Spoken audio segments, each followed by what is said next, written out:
Le Mistral soufflait avec violence sur les étendues salées de la Camargue en cette soirée de mai 1878. Les flamants roses, dérangés dans leur quiétude, s'envolaient en nuages rosés au-dessus des étangs qui reflétaient les derniers rayons du soleil couchant. Au cœur de cette terre sauvage, là où les eaux douces du Rhône se mêlent aux eaux salées de la Méditerranée, se dressait l'auberge de la Croix camarguaise, un bâtiment de pierre blanche aux volets bleus délavés par le sel et le vent. L'établissement, situé à quelques pas de la célèbre église des Saintes Maries de la Mer, était le rendez-vous obligé de tous ceux qui parcouraient cette région mystérieuse. Les murs épais de l'auberge avaient entendu 1000 secrets, 1000 confessions murmurées autour d'un verre de pastis ou de vin rouge corsé. Ce soir-là, comme tous les soirs depuis 15 ans, Bastien Mercadier, le propriétaire, préparait son établissement pour la nuit qui s'annonçait. Bastien était un homme imposant, âgé de 45 ans, aux épaules larges forgées par des années passées à dresser les taureaux noirs de Camargue. Son visage buriné par le soleil et les embruns portait une barbe noire striée d'argent, et ses yeux d'un bleu délavé semblaient toujours observer, calculer, anticiper. Ancien gardien réputé, il avait quitté les manades mystérieusement 15 ans auparavant pour racheter cette auberge à un vieux provençal ruiné par les dettes. « Marie !» appela-t-il de sa voix grave qui portait dans tout l'établissement. « Assure-toi que les chambres du haut soient prêtes. Cette nuit, nous aurons du monde. » Marie Calvat, une femme de 38 ans, aux traits fins mais marqués par la vie, émergea de la cuisine en s'essuyant les mains sur son tablier. Ses cheveux châtains étaient tirés en un chignon strict, mais quelques mèches rebelles encadraient son visage aux pommettes saillantes. Elle avait cette beauté particulière des femmes de Camargue, faite de caractère et de résistance aux éléments. « Les pèlerins de Sainte-Sara arrivent déjà par petits groupes, répondit-elle en français, teinté de l'accent chantant du Midi. J'ai vu passer une roulotte gitane ce matin sur le chemin du Petit-Rhône. Et puis, Fernand Roussel est venu réserver une table pour ses associés parisiens. Il paraît qu'il négocie l'achat de nouvelles sonneries. » Bastien hocha la tête, un sourire énigmatique aux lèvres. Fernand Roussel était l'un des plus gros propriétaires de salins de la région. Un homme âpre au gain qui ne reculait devant rien pour étendre son empire blanc sur les étangs de Camargue. La présence d'investisseurs parisiens en cette période de pèlerinage ne pouvait être fortuite. « Et les gardiens, demanda Bastien en disposant soigneusement les verres sur le comptoir de chêne poli par des milliers de mains. Antoine Girard a fait dire qu'il viendrait avec ses hommes après la marquage des poulains. Tu sais comme ils peuvent être agités quand ils descendent des manades. » Le sourire de Bastien s'élargit. Antoine Girard dirigeait la manade des Saliers, l'une des plus importantes de la région. Un homme fier, colérique, qui ne supportait aucune remarque sur sa façon de mener ses troupeaux. Ses conflits avec Roussel au sujet des droits de passage sur les terres communes étaient légendaires dans toute la Camargue. La lourde porte de chêne s'ouvrit dans un grincement, laissant entrer les premiers clients de la soirée. 3 hommes au visage tanné par le soleil, vêtus de la tenue traditionnelle des gardiens. Veste de velours sombre, pantalon de toile beige et le chapeau de feutre noir indispensable. Ils s'installèrent à une table près de la cheminée où crépitait un feu de bois flotté. « Bonsoir, Bastien !» lança le plus âgé, un homme aux cheveux gris et aux mains noueuses. 3 pastis bien tassés pour commencer la soirée. « Bonsoir, Marcel !» répondit l'aubergiste en servant généreusement l'alcool anisé. « Comment vont les bêtes chez les Beaux ?» Marcel Fontaine dirigeait une petite manade familiale depuis 30 ans. Homme simple et droit, il était respecté de tous les gardiens de la région pour sa connaissance parfaite des taureaux et des chevaux camarguais. « Les bêtes vont bien, mais les hommes... » Marcel secoua la tête avec amertume. Cette histoire de concession sur les terres du Vaccarès commence à échauffer les esprits. Roussel veut absolument étendre ses salins jusqu'à l'étang principal. Il prétend que ses droits remontent au Second Empire. « Et qu'en pense Girard ?» demanda Bastien d'un ton neutre tout en nettoyant un verre avec une attention particulière. « Antoine ?» Marcel éclata d'un rire sans joie. Il dit qu'il fera brouter ses taureaux sur les tas de sel de Roussel avant de céder 1 mètre carré de pâturage. Tu connais son tempérament. Les deux compagnons de Marcel hochèrent la tête en silence. L'un d'eux, un jeune homme d'une vingtaine d'années aux yeux verts perçants, prit la parole. « Mon père dit que Roussel a des appuis à Marseille, peut-être même à Paris. Il paraît qu'il a rencontré des gens importants la semaine dernière. Des hommes en costume noir avec des attachés-cases. Ton père a toujours eu de l'imagination, Jules, répliqua Marcel avec un sourire protecteur. Mais il est vrai que Roussel reçoit beaucoup de visites ces derniers temps. Bastien écoutait ces conversations d'une oreille attentive tout en continuant son service. Il connaissait les tensions qui couvaient sous la surface paisible de la Camargue. Les enjeux économiques étaient énormes. Le sel de Camargue était de plus en plus recherché. Les terres de pâturage se raréfiaient et l'arrivée du chemin de fer changeait la donne commerciale. Certains hommes étaient prêts à tout pour s'enrichir, d'autres pour préserver leur mode de vie ancestral. La porte s'ouvrit de nouveau et cette fois, c'est un groupe de gitans qui entra. 5 hommes aux cheveux noirs et aux yeux sombres, vêtus de costumes colorés et de chemises blanches. Ils parlaient entre eux dans leur langue, mais leur chef, un homme d'une quarantaine d'années au regard perçant, s'adressa à Bastien en français. « Bonsoir, aubergiste.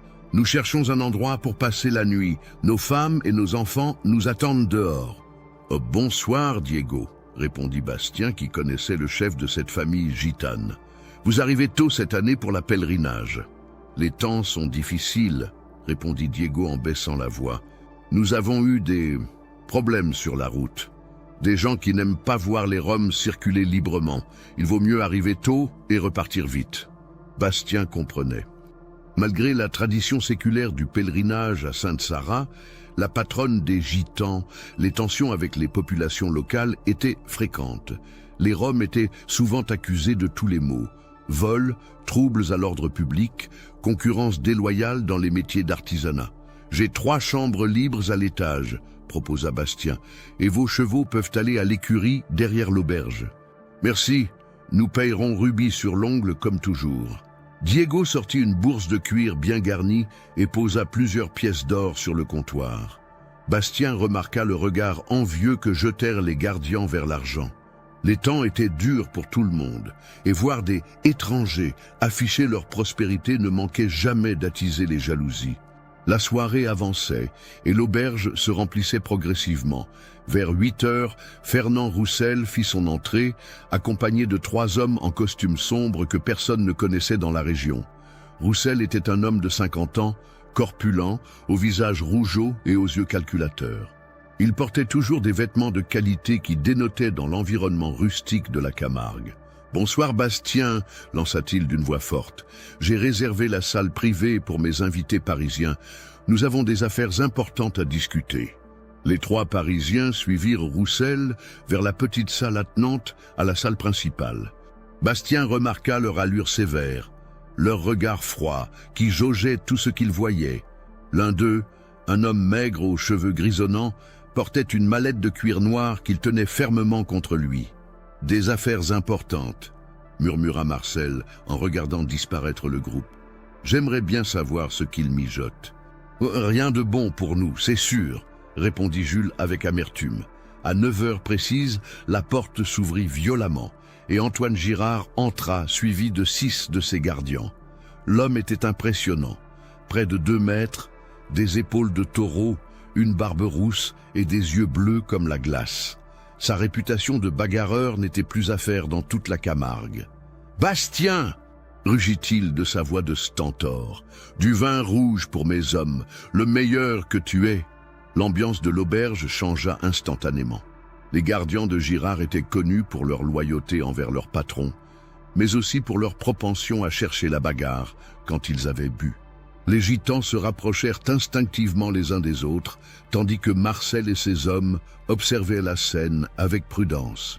Bastien servit le vin demandé, un Châteauneuf du Pape de qualité qu'il gardait pour les grandes occasions. Antoine Girard vida son verre d'un trait et le reposa bruyamment sur le comptoir. « Alors, Bastien, quoi de neuf dans ton établissement ?»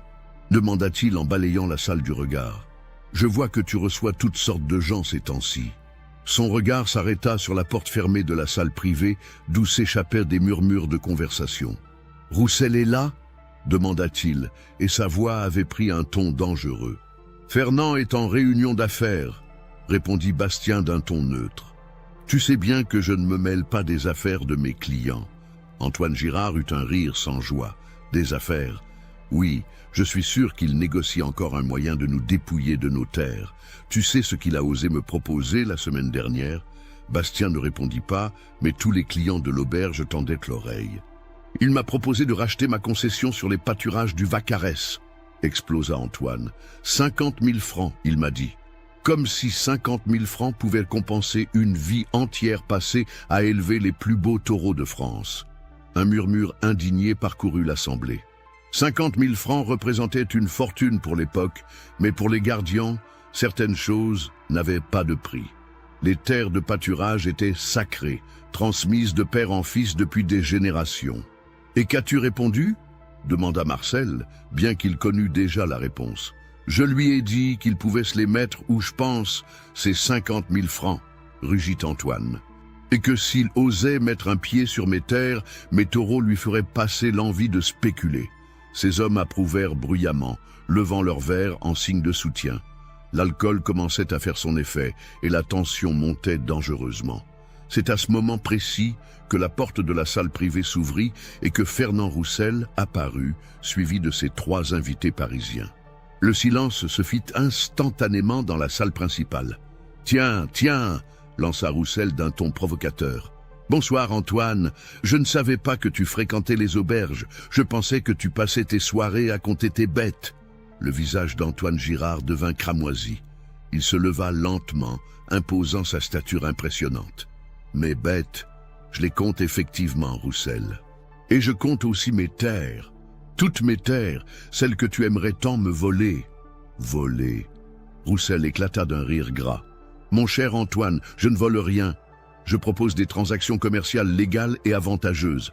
Si tu es trop borné pour comprendre les évolutions du monde moderne, le monde moderne, cracha Antoine.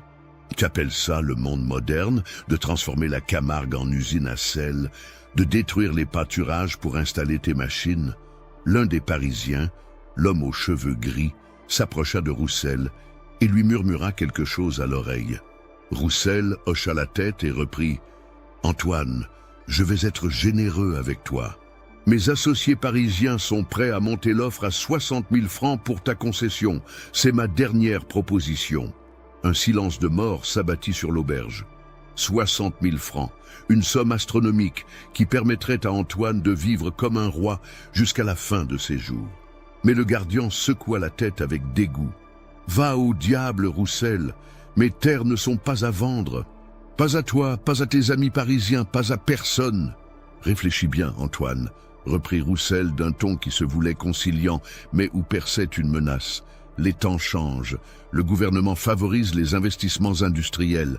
Tes droits de pâturage pourraient être remis en question par la préfecture. Il vaudrait mieux que tu acceptes ma proposition tant qu'elle tient encore. » Cette fois, Antoine Girard explosa.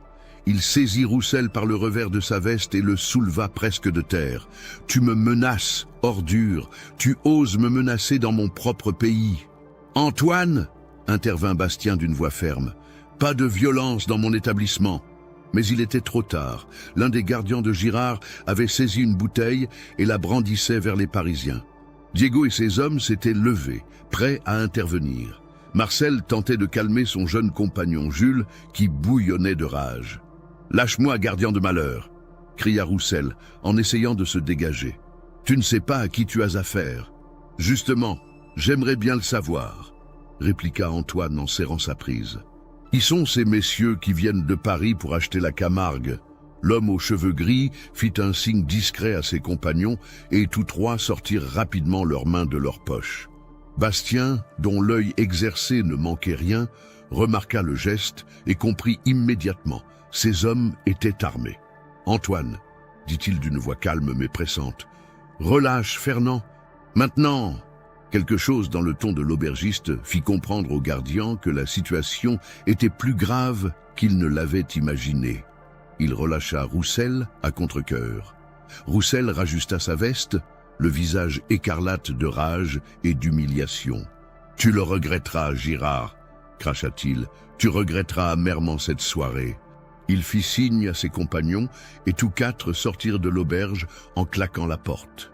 Le silence retomba dans la salle, lourd et oppressant. Bastien reprit lentement son service, mais son regard scrutait chaque visage, chaque expression. Il connaissait les hommes, et il savait que cette soirée ne finirait pas bien. Qui étaient ces types ? Demanda Marcel à voix basse. Des gens qu'il ne faut pas provoquer, répondit Bastien sans lever les yeux de son verre qu'il nettoyait. Des gens qui ont les moyens de leurs ambitions. Antoine Girard vida son verre de vin d'un trait et le reposa brutalement. Qu'ils viennent, ces types en costume, gronda-t-il. Nous verrons s'ils sont aussi courageux face aux taureaux de Camargue qu'ils le sont dans un salon parisien. Ces hommes approuvèrent, mais Bastien remarqua que plusieurs clients regardèrent vers la porte avec inquiétude. L'orage qui couvait depuis des mois entre Girard et Roussel venait de prendre une dimension nouvelle avec l'arrivée de ces mystérieux Parisiens. Diego s'approcha du comptoir et commanda une bouteille de vin pour sa table. « Ces hommes en noir », murmura-t-il à Bastien. « Je les ai déjà vus. Pas ici, mais à Marseille, il y a 2 mois. Ils discutaient avec des gens peu recommandables près du Vieux-Port. Quel genre de gens peu recommandables ? Ou le genre qui règle les problèmes quand les avocats ne suffisent plus », répondit Diego, d'un ton lourd de sous-entendu. Bastien hocha la tête gravement. Les choses se compliquaient. Si Roussel faisait appel à des hommes de main pour régler ses différends, la situation pouvait dégénérer très rapidement.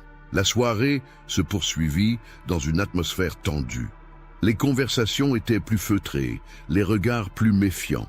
Vers 11 heures, Marie vint trouver Bastien. « J'ai installé la famille gitane à l'étage. Les enfants dorment déjà, mais les hommes restent dans la salle.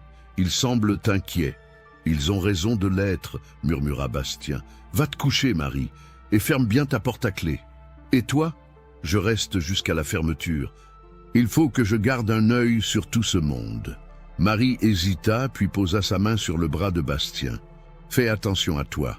J'ai un mauvais pressentiment pour cette nuit. » Bastien couvrit sa main de la sienne et la rassura d'un sourire. « Ne t'inquiète pas, j'ai connu des nuits plus agitées. » Mais au fond de lui, il savait que Marie avait raison. Quelque chose de mauvais se préparait. Il le sentait dans l'air, comme les gardiens sentent venir l'orage, avant que les nuages n'apparaissent à l'horizon. Vers minuit, les derniers clients commencèrent à partir. Marcel et ses hommes prirent congé les premiers, suivis par plusieurs gardiens de Girard. Antoine lui-même semblait hésiter à partir, jetant des regards inquiets vers les fenêtres. « Tu attends quelque chose, Antoine ?» demanda Bastien. « J'attends rien de bon, » répondit le gardien. « Roussel n'est pas du genre à encaisser une humiliation sans réagir, et ses amis parisiens m'ont l'air de sacrés salauds. Alors pourquoi rester? Rentre chez toi, retrouve ta famille. » Antoine secoua la tête. « Ma famille? Ma femme est morte il y a 3 ans, et mes fils travaillent dans les manades du Languedoc. Je n'ai plus que mes terres et mes bêtes, et je les défendrai jusqu'à mon dernier souffle. » Il vida son verre et se dirigea vers la porte, suivi de ses 2 derniers hommes. « Bonne nuit, Bastien, et merci pour l'hospitalité. Bonne nuit, Antoine, et fais attention à toi. » Le gardien s'arrêta sur le seuil et se retourna. « Si quelque chose m'arrivait, Bastien, je voudrais que tu saches que mes terres reviennent à mon neveu Paul, à Arles. Il a les papiers. Dis-lui de ne jamais vendre à Roussel. Jamais. » Et il disparut dans la nuit camarguaise. Il ne restait plus dans l'auberge que Diego et ses 4 compagnons, installés près du feu. Bastien s'approcha de leur table. « Vous comptez rester tard ? » « Nous allons monter dans nos chambres, » répondit Diego, « mais j'aimerais te parler en privé avant. » Bastien hocha la tête et fit signe aux gitans de le suivre derrière le comptoir. « Je connais ces hommes en noir, » chuchota Diego. « Ils s'appellent Morin, Castel et Bertrand. Ils travaillent pour des gens très puissants à Paris, des banquiers, des industriels. Quand ils arrivent quelque part, c'est que les négociations à l'amiable ont échoué. Et alors, ils utilisent d'autres méthodes, plus directes. » Bastien sentit un frisson lui parcourir l'échine. « Tu veux dire qu'ils Je veux dire qu'Antoine Girard ferait mieux de surveiller ses arrières, et toi aussi d'ailleurs. Moi? Pourquoi moi? Diego le regarda avec gravité. Parce que tu en sais trop, Bastien. Parce que tu vois tout, tu entends tout, et tu n'oublies rien. Des hommes comme Morin n'aiment pas laisser de témoins gênants derrière eux. Le gitan remonta rejoindre ses compagnons. Et bientôt, l'auberge fut plongée dans le silence. Seul Bastien restait dans la salle principale, nettoyant machinalement les verres et réfléchissant aux événements de la soirée. Dehors, le Mistral continuait de souffler, faisant gémir les volets et siffler les cheminées. Au loin, on entendait le cri des flamants roses et le bruit sourd des vagues qui venaient mourir sur les plages de sable fin. Bastien éteignit les lampes une à une et monta dans sa chambre, au premier étage. Mais avant de se coucher, il s'assura que son fusil de chasse était chargé et à portée de main. Dans cette région sauvage, la prudence n'était jamais superflue. De sa fenêtre, il apercevait les lumières de Sainte-Marie-de-la-Mer qui scintillaient dans la nuit. L'église fortifiée se dressait comme un phare dans l'obscurité, veillant sur les pèlerins venus de toute l'Europe pour honorer Sainte Sarah. Mais cette nuit, Bastien avait le pressentiment que les saints ne suffirait pas à protéger les hommes de leurs propres démons. Il s'endormit finalement, bercé par le vent et les cris lointains des animaux sauvages. Mais son sommeil fut agité, peuplé de rêves prémonitoires où des hommes en noir chevauchaient des taureaux noirs sous un ciel d'orage. Au petit matin, il serait réveillé par des cris d'alarme. La première des 12 morts avait eu lieu pendant son sommeil, et rien ne serait plus jamais comme avant dans la paisible auberge de la Croix camarguaise. Mais pour l'instant, Bastien dormait, inconscient du drame qui se jouait déjà dans les marais et les s'ensuirs de la Camargue sauvage. L'aube se levait à peine sur la Camargue quand les premiers cris déchirèrent le silence matinal. Bastien fut réveillé en sursaut par des coups violents frappés à la porte de l'auberge. Il enfila rapidement ses vêtements et descendit, son fusil à la main par précaution. « Bastien! Bastien! Ouvre !» hurlait une voix qu'il reconnut comme celle de Paul Martel, un jeune gardien qui travaillait pour Antoine Girard. L'aubergiste ouvrit la porte et découvrit le jeune homme dans un état de panique extrême. Ses vêtements étaient trempés de rosée et tachés de boue, ses cheveux en désordre et ses yeux exorbités trahissaient une terreur profonde. « Paul, que se passe-t-il? Antoine est mort !» balbutia le jeune homme en s'effondrant presque dans les bras de Bastien. « Ils l'ont tué, Bastien, ils l'ont tué comme un chien !» Marie, réveillée par le vacarme, apparut dans l'escalier enveloppée dans son châle. « Qui a tué Antoine ?» demanda Bastien, en faisant entrer Paul et en lui versant un verre d'eau de vie pour le calmer. « Je ne sais pas !» sanglota le jeune homme. « J'ai trouvé son corps ce matin près de l'étang du Fangassier. Il était... Paul ne parvint pas à finir sa phrase et but l'alcool d'un trait. « Reprends-toi, dit Bastien fermement. Raconte-moi exactement ce qui s'est passé. » Paul prit une profonde inspiration et se ressaisit. « Antoine avait décidé de rentrer chez lui après avoir quitté ton auberge hier soir. Mais il voulait d'abord vérifier que les taureaux étaient bien rentrés dans l'enclos près du Fangassier. Tu sais comme il était méticuleux avec ses bêtes. Continue. Ce matin, vers 5 heures, je suis parti le rejoindre comme convenu. Nous devions marquer les jeunes poulains ensemble. Mais quand je suis arrivé à l'enclos, j'ai vu son cheval qui errait sans cavalier. J'ai suivi ses traces et... » Paul s'arrêta les mains tremblantes. « Et, pressa Bastien, je l'ai trouvé face contre terre dans les roseaux près de l'étang. Il avait reçu un coup de couteau dans le dos, un seul coup, mais bien placé. Il a dû mourir instantanément. » Marie porta sa main à sa bouche pour étouffer un cri d'horreur. Bastien serra les mâchoires. Il avait prévu que la soirée de la veille pourrait mal finir, mais pas à ce point. « Tu as prévenu la gendarmerie ?»« J'ai envoyé mon petit frère à cheval vers Arles. Les gendarmes ne devraient pas tarder à arriver. Mais Bastien... » « Quoi ? Ce n'est pas tout. En revenant, j'ai croisé Marcel Fontaine. Il cherchait Jules, son jeune compagnon. Il a disparu cette nuit. Son lit n'a pas été défait et personne ne l'a vu depuis qu'il a quitté ton auberge. » Bastien sentit une sueur froide lui parcourir l'échine. 2 hommes, L'un mort, l'autre disparu. Et tous les deux avaient quitté son établissement la veille au soir, après l'altercation avec Roussel. « Il faut que j'aille voir Marcel », dit-il en prenant son manteau. « Marie, reste ici et accueille les gendarmes quand ils arriveront. Raconte-leur exactement ce qui s'est passé hier soir. »« Bastien !» l'interpella Marie d'une voix inquiète. « Fais attention à toi. Si ces hommes s'en prennent aux clients de ton auberge... »« Je sais, » répondit-il gravement, « mais je ne peux pas rester les bras croisés. » Il sortit dans la lumière dorée du matin camarguais. Le Mistral était tombé pendant la nuit, laissant place à un calme trompeur. Au loin, les flamants roses se nourrissaient paisiblement dans les étangs, indifférents au drame humain qui se jouait.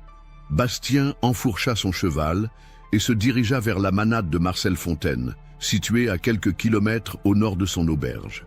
En chemin, il croisa plusieurs gardiens qui se dirigeaient vers le lieu du crime. La nouvelle de la mort d'Antoine Girard se répandait comme une traînée de poudre dans toute la région. Il trouva Marcel dans sa cour, en train de seller fébrilement son cheval. L'homme âgé avait vieilli de 10 ans en une nuit. Son visage creusé par l'inquiétude trahissait un père au bord du désespoir. « Marcel !» appela Bastien en descendant de cheval. « Bastien !» Le vieux gardien se précipita vers lui. « Tu as des nouvelles de Jules ? Paul m'a dit qu'Antoine était mort, mais Jules, où est Jules? Calme-toi, Marcel. Raconte-moi ce qui s'est passé. » Marcel s'essuya les yeux avec sa manche et prit une voix chevrotante. « Hier soir, après avoir quitté ton auberge, nous sommes rentrés ensemble, Jules et moi.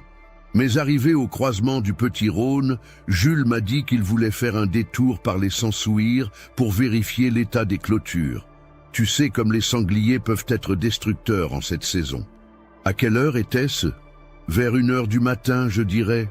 Je lui ai dit de ne pas y aller seul, que c'était dangereux la nuit. Mais il m'a répondu qu'il en avait pour 1 heure, tout au plus. » Marcel s'interrompit, la voix brisée par l'émotion. « C'est la dernière fois que je l'ai vu, Bastien. Mon fils, mon seul fils. Il n'est peut-être que blessé ou perdu, » tenta de le rassurer Bastien, bien qu'il n'y crût guère. « Non, » répondit Marcel en secouant la tête. « Jules connaît la Camargue comme sa poche. Il ne se perdrait jamais. Et s'il était simplement blessé, il aurait trouvé un moyen de me faire signe. Non, il lui est arrivé malheur, j'en suis sûr. » Bastien réfléchit rapidement. 2 hommes disparus ou morts après avoir quitté son auberge, tous deux impliqués dans l'altercation avec Roussel et ses mystérieux associés parisiens. La coïncidence était trop énorme pour en être une. « Marcel, je vais organiser des recherches pour Jules. En attendant, va chez les gendarmes et porte plainte pour disparition inquiétante. Il faut que les autorités soient au courant. »« Tu crois que c'est lié à l'histoire d'hier soir ?»« Je ne sais pas, » mentit Bastien, « mais il faut envisager toutes les possibilités. » Il remonta à cheval et se dirigea vers l'étang du Fangassier où Paul avait découvert le corps d'Antoine Girard. En chemin, il croisa un groupe de gendarmes à cheval, mené par le brigadier Alphonse Reynaud, un homme de 40 ans qu'il connaissait bien. « Bonjour Bastien », le salua le gendarme. « Sale histoire, cette mort d'Antoine. Paraît que c'est arrivé après une soirée dans ton auberge ?»« C'est exact, brigadier. Il y a eu une altercation entre Antoine et Fernand Roussel, mais rien de vraiment grave. Du moins, c'est ce que je croyais. Raconte-moi ça. » Bastien relata fidèlement les événements de la veille au soir, n'omettant aucun détail sur la présence des 3 Parisiens et les menaces voilées de Roussel. « Et tu dis qu'Antoine est parti vers minuit ?»« Oui, avec ses derniers hommes. Ils avaient l'air inquiets, mais pas paniqués. » Le brigadier prit des notes dans son carnet. « Nous allons interroger ce Roussel et ses associés. Tu sais où il loge ? Roussel a une villa près des Salins. Quant aux Parisiens, je ne sais pas, ils ne sont pas restés à l'auberge. » Très bien, nous verrons ça. En attendant, tiens-toi à notre disposition. Nous aurons sûrement d'autres questions. Bastien acquiesça et continua sa route vers l'étang du Fangassier. Il y trouva un attroupement de gardiens et de sauniers qui discutaient à voix basse autour de l'endroit où avait été découvert le corps d'Antoine. La dépouille avait été emportée, mais on distinguait encore les traces de la lutte dans les roseaux piétinés. « Salut Bastien !» le héla Henri Marchand, un saunier qui travaillait pour Roussel. Sacré gâchis, cette histoire. Antoine était un brave homme, même s'il avait le sang chaud. « Tu étais où cette nuit, Henri ?» demanda Bastien d'un ton apparemment innocent. « Chez moi, avec ma femme et mes gosses. »« Pourquoi ?»« Pour rien, simple curiosité. » Mais Bastien avait remarqué que Henri évitait son regard et que ses mains tremblaient légèrement.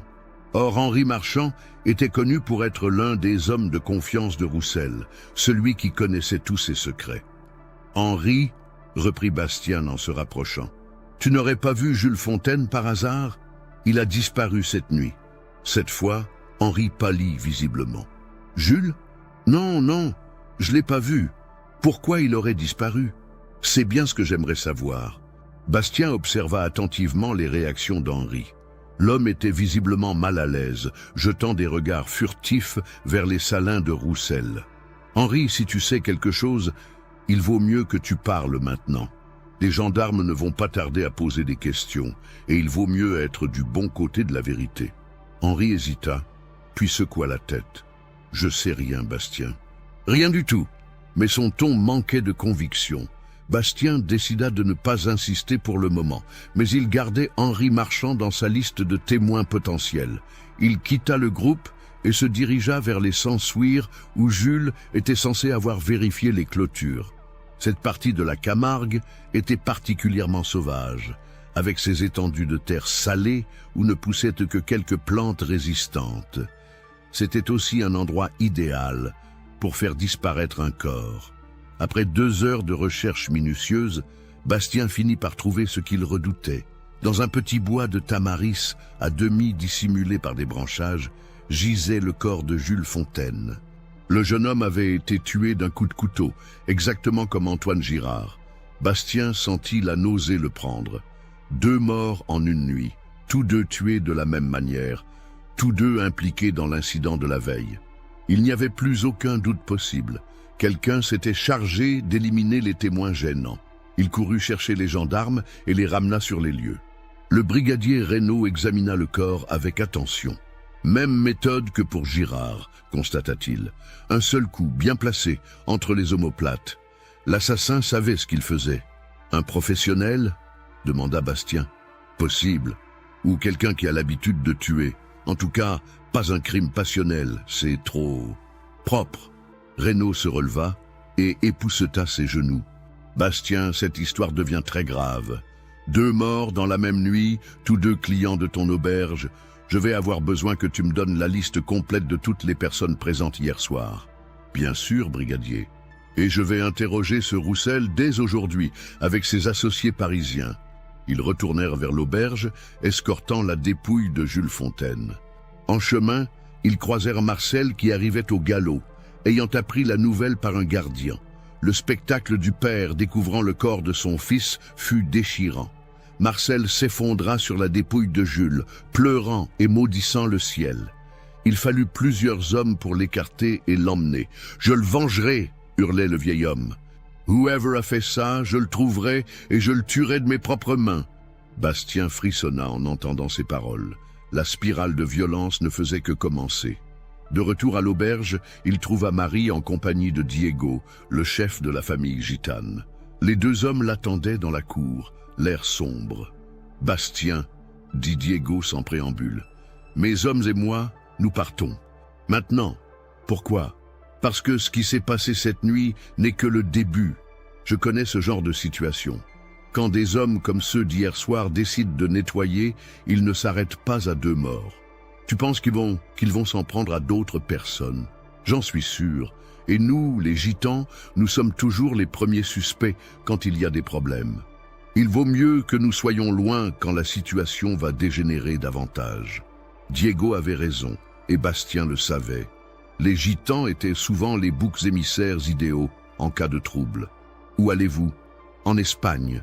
Nous avons de la famille là-bas. Nous reviendrons l'année prochaine pour le pèlerinage quand tout sera calmé. Diego fit quelques pas, puis se retourna. Bastien, un conseil d'ami. Ferme ton auberge pendant quelques jours. Va voir ta sœur à Marseille ou n'importe où ailleurs. Cette affaire va mal finir et tu es trop près de l'action pour t'en sortir indemne. Je ne peux pas abandonner mon établissement. Alors fais très attention à toi et méfie-toi de tout le monde, même de tes amis.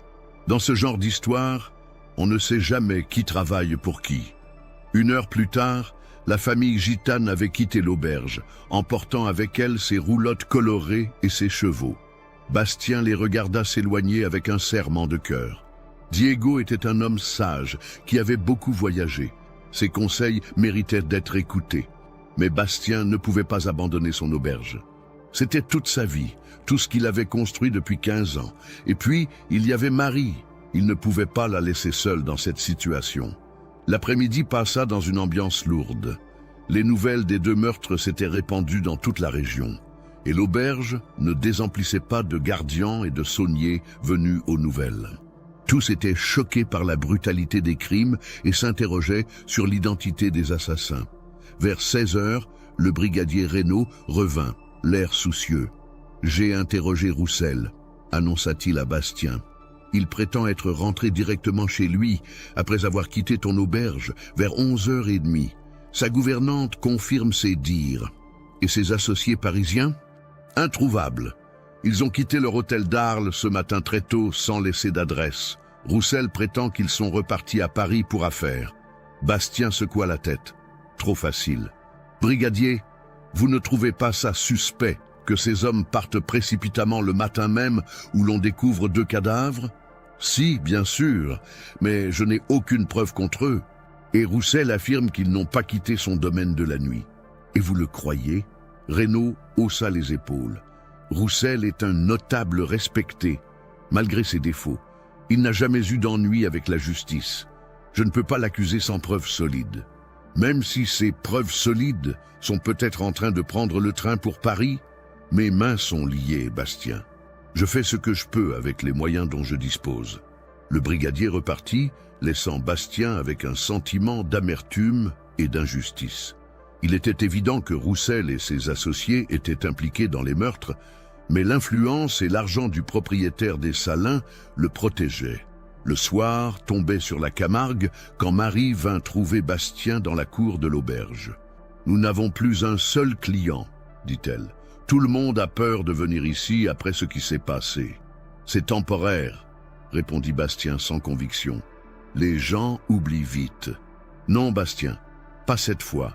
Cette affaire va marquer la région pour longtemps et nous aussi, nous allons en pâtir. Elle avait raison. L'auberge de la Croix-Camarguaise était désormais associée à la violence et à la mort.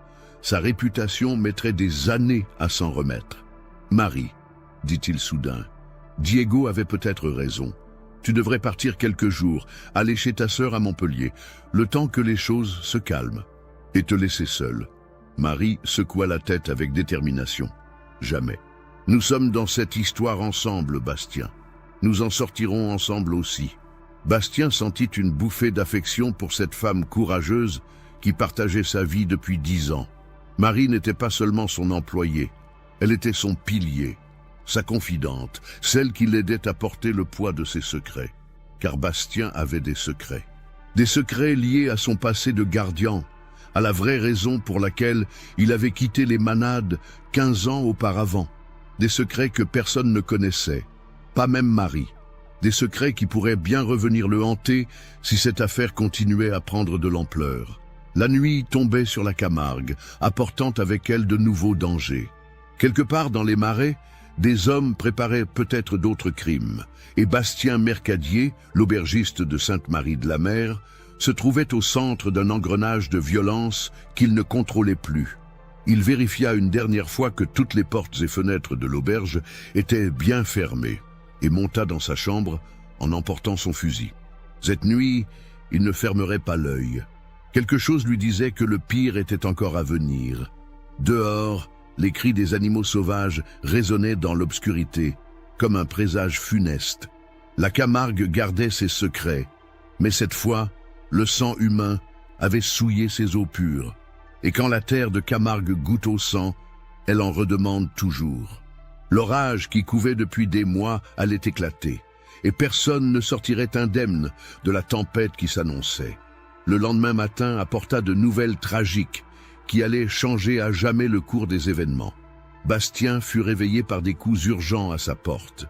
Cette fois, c'était Henri Marchand, le saunier qui travaillait pour Roussel et qui l'avait interrogé la veille près de l'étang du Fangassier. L'homme était dans un état de panique absolue. Ses vêtements déchirés, le visage tuméfié, du sang séché sur ses lèvres. « Bastien !» haleta-t-il en s'écroulant sur le seuil. « Ils ont tué ma famille, ils ont tué ma femme et mes enfants. » L'aubergiste sentit le sol se dérober sous ses pieds. Il fit entrer Henri et le soutint jusqu'à une chaise. « Qui a fait ça ?»« Les hommes de Roussel, ses associés parisiens. Ils sont revenus cette nuit. » Henri s'effondra en sanglots convulsifs. Marie, alertée par le bruit, descendit rapidement et apporta de l'eau et des linges pour nettoyer les blessures du malheureux. « Raconte-moi tout !» ordonna Bastien d'une voix ferme. Depuis le début, Henri prit une profonde inspiration et commença son récit d'une voix brisée. « Hier, après ton passage près de l'étang, j'ai eu peur. Tu posais trop de questions et je savais que les gendarmes allaient venir. Alors j'ai décidé de tout avouer à ma femme. » « Avouer quoi ? » La vérité sur les meurtres d'Antoine et de Jules et sur les 3 autres hommes qu'ils ont tués cette nuit. 3 autres. Bastien sentit son sang se glacer. Des sauniers qui travaillaient pour moi. Pierre Cavalier, son frère Louis et le jeune Thomas Blanc. Ils avaient vu les Parisiens rôder près des étangs dans l'après-midi. Morin et ses complices ne pouvaient pas les laisser témoigner. Marie porta sa main à sa bouche horrifiée. « Continue », dit Bastien d'une voix blanche. Roussel m'avait demandé de surveiller les allées et venus autour de son domaine cette nuit-là. Il s'attendait à des complications, comme il disait. Vers 1h du matin, j'ai vu les 3 Parisiens sortir discrètement de la villa. Ils étaient à cheval et se dirigeaient vers les étangs. Tu les as suivis ? De loin, oui. Je voulais savoir ce qu'ils faisaient. Je les ai vus intercepter Antoine près du Fangassier. Il y a eu une discussion. Puis, l'un d'eux, l'homme aux cheveux gris, il a sorti un couteau et... Henri ne put continuer, secoué par les sanglots. « Et Jules ?» pressa Bastien. Jules était plus loin, dans les Sansuires. Il avait dû voir la scène. Il essayait de s'enfuir quand ils l'ont rattrapé. Le plus jeune des Parisiens s'est chargé de lui. « Et tu n'as rien fait ?» Henri leva vers Bastien des yeux rougis par les pleurs et la honte. « Qu'est-ce que je pouvais faire contre 3 hommes armés ? J'ai eu peur, Bastien. J'ai eu peur pour ma famille. » Alors pourquoi avoir tout avoué à ta femme hier soir ? Parce que je n'arrivais plus à dormir, parce que je voyais sans cesse leur visage. Antoine et Jules, ils ne méritaient pas ça. Alors, j'ai décidé de tout raconter à Madeleine, ma femme. Elle m'a dit que nous devions aller voir les gendarmes ce matin. Marie posa sa main sur l'épaule d'Henri. « Et qu'est-ce qui s'est passé cette nuit ?» Vers 3h du matin, j'ai entendu des bruits dans la cour. Je me suis levé et j'ai vu les 3 Parisiens qui forçaient la porte de ma maison. L'homme aux cheveux gris m'a dit « Henri, on sait que tu as parlé. Et on sait aussi que tu as vu nos 3 autres accidents de cette nuit. » La voix d'Henri se brisa complètement. « Ils ont égorgé Madeleine et mes 2 petits sous mes yeux. Et avant de partir, ils m'ont dit que Pierre, Louis et Thomas avaient eu des accidents, eux aussi. Mes enfants, Bastien, mes pauvres enfants. Ils n'avaient que 7 et 9 ans. Un silence de mort s'abattit dans l'auberge. Bastien sentit une rage froide l'envahir. Ces hommes avaient dépassé toutes les limites. Tuer des femmes et des enfants pour protéger leurs secrets. Comment as-tu survécu ? Demanda Marie d'une voix blanche. Ils m'ont laissé pour mort après m'avoir battu. Je pense qu'ils voulaient que je survive pour servir d'exemple, pour que les autres sachent ce qui arrive à ceux qui parlent. Où sont-ils maintenant? Je ne sais pas. Ils ont dit qu'ils avaient encore du nettoyage à faire avant de repartir définitivement. Bastien comprit immédiatement. D'autres témoins de la soirée de l'auberge allaient mourir. Peut-être Marcel qui recherchait activement les assassins de son fils. Peut-être d'autres gardiens qui avaient assisté à l'altercation. « Henri, il faut que tu ailles immédiatement voir les gendarmes. Avec ton témoignage, ils pourront arrêter Roussel et lancer des recherches pour retrouver ses complices. » Henri secoua la tête avec amertume. « Tu crois vraiment que le témoignage d'un pauvre saunier va suffire contre un homme comme Roussel? Il a de l'argent, des relations, des avocats, et moi, qu'est-ce que j'ai ? Rien. Tu as la vérité. La vérité ne pèse pas lourd face à l'or, Bastien.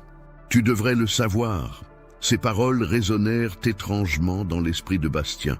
Henri le regardait d'une façon particulière, comme s'il savait quelque chose. « Qu'est-ce que tu veux dire ?» Mais Bastien avait déjà une idée de qui était cet homme mystérieux. 15 ans plus tôt, quand il avait quitté la manade des Bringers après la mort d'Alexandre, il avait remarqué un homme élégant aux funérailles. Un homme qu'il avait regardé avec une insistance troublante. Charles Bringer, le frère aîné d'Alexandre. Celui qui avait hérité du titre de comte et d'un empire financier en ruine. Bastien n'avait jamais revu Charles depuis cette époque, mais il n'avait jamais oublié ce regard. Un regard qui semblait dire « Je sais ». Et maintenant, 15 ans plus tard, cet homme réapparaissait dans sa vie sous une fausse identité. Coïncidence ? Bastien n'y croyait pas une seconde. Bastien, tout le monde sait que tu n'as pas toujours été aubergiste. Avant de racheter cet établissement, tu étais gardienne, un très bon gardien même. Mais personne ne sait vraiment pourquoi tu as quitté les manades si soudainement il y a 15 ans. Le cœur de Bastien se mit à battre plus vite. Il sentit le regard interrogateur de Marie posé sur lui. « Bastien, tout le monde sait que tu n'as pas toujours été aubergiste. Avant de racheter cet établissement, tu étais gardien, un très bon gardien même. Mais il y a 15 ans, quelque chose s'est passé à la manade des Bringers, quelque chose qui t'a forcé à fuir. » Le cœur de Bastien se mit à battre plus vite. Il sentit le regard interrogateur de Marie posé sur lui. « Continue », dit-il d'une voix à peine audible. Henri se pencha vers lui, baissant la voix. « Alexandre Bringer n'est pas mort accidentellement dans les marais, n'est-ce pas, Bastien? Et son frère Charles, le comte Charles Bringer, il n'a jamais cessé de chercher la vérité. » Marie porta sa main à sa bouche. Bastien ferma les yeux, revoyant cette nuit horrible qui avait changé sa vie. « Qu'est-ce que tu sais exactement, Henri ?»« Je sais que Charles Bringer a passé 15 ans à chercher celui qui avait tué son frère. Je sais qu'il a engagé des détectives privés, qu'il a fouillé tous les registres, interrogé tous les témoins. Et je sais qu'il y a 6 mois, il a enfin retrouvé ta trace. » Bastien pâlit. Les pièces du puzzle commençaient à s'assembler dans son esprit. « Le comte de Montclair n'existe pas », confirma Henri. « C'est Charles Bringer qui utilise cette identité depuis des années, et toute cette histoire de concession de sel, de millions à gagner, ce n'était qu'un prétexte pour t'attirer dans un piège. » Un long silence s'étira. Puis, d'une voix à peine audible, Bastien répondit « Non, je l'ai tué. » Marie eut un mouvement de recul. Henri hocha la tête gravement. « Je l'ai rattrapé près de l'étang des Impériaux. Il était tellement saoul qu'il tenait à peine sur son cheval. Quand il m'a vu arriver, il a éclaté de rire et m'a dit « Alors, Mercadier, tu viens défendre ta petite nièce ? Elle était pourtant consentante. » La voix de Bastien se durcit. « J'ai vu rouge, j'ai sauté de mon cheval et je l'ai tiré du sien. Nous nous sommes battus. Il était plus jeune que moi, mais l'alcool le rendait maladroit. Je l'ai frappé, il est tombé et sa tête a heurté une pierre. Et après, j'ai paniqué. J'ai traîné son corps jusqu'à l'étang et j'ai fait croire à un accident. Puis, j'ai quitté la région immédiatement. Je ne pouvais pas rester après ça. » Marie s'était approchée de lui et avait posé sa main sur son bras. « Pourquoi tu ne nous l'as jamais dit ?» « Parce que j'avais honte. Parce que même si Alexandre Bringer était une ordure, je n'avais pas le droit de me faire justice moi-même. » Henri intervint. « Bastien, ce que tu as fait, beaucoup l'auraient fait à ta place. Alexandre Bringer terrorisait toutes les femmes de la région. Tu as juste accéléré le processus. Ça ne justifie pas un meurtre. »« Ah non ? Mais ça explique pourquoi tu comprends si bien la situation actuelle. Toi aussi, tu as tué pour protéger les tiens.